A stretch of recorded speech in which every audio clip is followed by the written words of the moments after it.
Okay, here's the stock Mercedes ML500 muffler as it came off of our SUV here, and it's massive. It's like 30 inches long and a foot wide or more and 6 inches thick.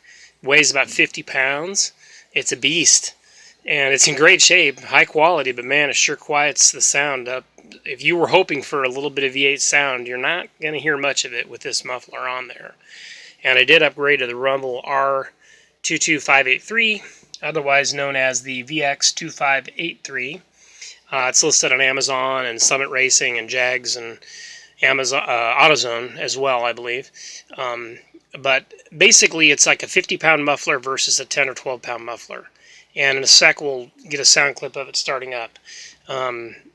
But the fact is, initially, I did keep this muffler after I had done some mods. My first mods were getting rid of the secondary catalytics, and because they were plugged on my car and really not necessary. A performance killer for sure when they get plugged after 130,000 miles and 15 years of use. That's inevitable, I'm told. And we also deleted the factory resonator. And with those secondary cats and resonator gone, this muffler did let through a little bit of V8 rumble, quite a bit more than before. But it was still pretty quiet. You still had to really, really romp on it hard, you know, like basically wide open throttle or heavy acceleration before you'd hear any sort of a V8 rumble. And I kind of wanted to change that. I was hoping to get just a good bit of noise, but no annoying drone. And so this was kind of my odyssey and my experience to do it. Now, with this rumble muffler under car, which I'm showing you in a separate video, and I put the factory resonator back in because this rumble muffler is a little too aggressive without the resonator. So secondary cats are gone, resonators back in, and the rumble muffler. Therefore, my only two real mods are get rid of the secondary cats and add the rumble muffler away from the heavy dampening stock muffler. And anybody watching this, by the way, if you've got an ML320, which are far more common, I'm curious to know if you have this, essentially this exact muffler. You can see the part number there from Mercedes on there. Just curious to know if you're looking at the same exact muffler on the 320 or if it's a different muffler. Okay, don't let that thing hit you in the head when you cut it off, by the way. It'll hurt. Alrighty, here's a little bit of a sound check.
Alright, we'll take a look under the car.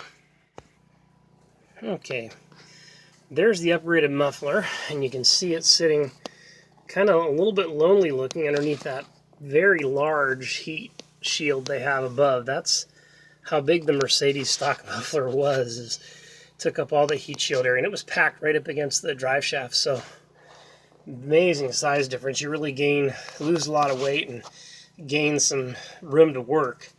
And all they had to do was bend one pipe over a little bit because the inlets here are a little farther apart than on the stock Mercedes muffler. And there's the grafting back in of the factory resonator. That's exactly in the same relationship it was to the factory muffler, and really importantly needed if you're going to have an aggressive sounding muffler like this. If you go with a quieter turbo muffler, or maybe something like the Flowmaster Super 50, which is a quieter, more moderate sounding muffler designed for SUVs, you may not need that resonator, but if you're going to go with an aggressive, more race-oriented muffler, you're going to definitely want the resonator, or the highway drone will be just a little bit much for you. And you can also see where I got rid of the catalytic converters. If you're driving an older ML, I would encourage you to consider that your rear cats may be losing performance for you, causing bad mileage, etc. if they're plugged. It just wasn't that expensive to get rid of them, and frankly, the front ones do plenty good enough pollution control. It was only about $50 a side to have them yanked. And when you think about it, and straight pipe welded into place, when you think about it, it's kind of a crazy idea why they even have them, because they're unmonitored. There's no, rear catalytics have no O2 sensors, so you could never know if they're working or not. All you would have is a guess. And I'm guessing this was put on most vehicles because of California emissions laws. But here we are in Texas, or maybe you're in one of the other 49 states that don't require them. If they do local smog checks, you might want to be careful before you take them off. At least save them, or inquire if they're even going to care. Okay, so there you go. There's the overview of the ML500. Curious to hear from anybody who's got an ML320 to see if your layout is exactly the same. I just don't know because I don't have any 320s to look at. All right, thanks for joining. Visit our thread on bensworld.org in the w163, that's the chassis number, forums for the ML vehicles. And it's my ML500 Exhaust upgrade experience. See you later.